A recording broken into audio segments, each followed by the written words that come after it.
आप एस्ट्रोलॉजी को मानते हैं या नहीं मानते? तो मैं एस्ट्रोलॉजी को नहीं मानता हूं।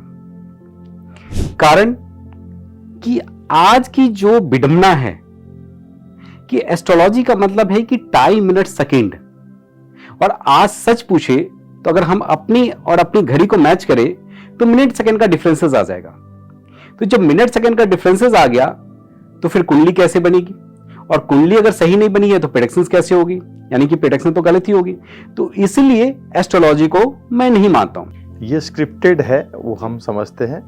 और आपका कहने का मतलब ये है कि आदमी कर्म जैसा करेगा उसका जो हस्त का रेखा जो है उसी हिसाब से ही होगी। जो बेसिक है वो तो होगा, लेकिन आपकी कर्म के हिसाब से आपका हस्तरेखा बीच बीच में चेंज होता रहेगा। जी बिल्कुल। और वो ये मैं मानता हूँ, बिल्कुल सही है।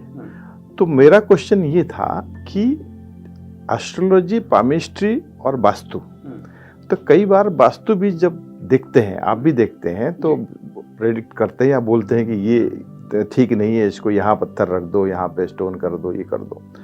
तो मेरे कहने का मतलब, क्या एस्ट्रोलॉजी के साथ पामिस्ट्री और आपका वास्तु, ये क्या तीनों चीजें रिलेटेड है, या एक को छोड़ के दो चीजें नहीं हो सकती, या दोनों को छोड़ के तीसरा नहीं हो सकता, या क्या ये आपस में रिलेटेड है जिसको आपका अच्छा डिसीजन के लिए आपको तीनों चीजें देखना जरूरी है? तीनों की अपनी एक महत्व है। जैसा मैंने स्टार्टिंग में कहा कि एस्ट्रोलॉजी मींस की कुंडली की प्रेडिक्शंस करना। कुंडली जो है वो मनुष्य के द्वारा बनाई गई है, ठीक है, और जो हस्त रेखा है वो ईश्वर द्वारा बनाई गई जन्म कुंडली है। अब वास्तु, तो वास्तु क्या है कि एक अपना स्थान, एक अपना ऑरा है। तो जो एस्ट्रोलॉजी है, पामिस्ट्री है, दोनों ही सेम एक ही है।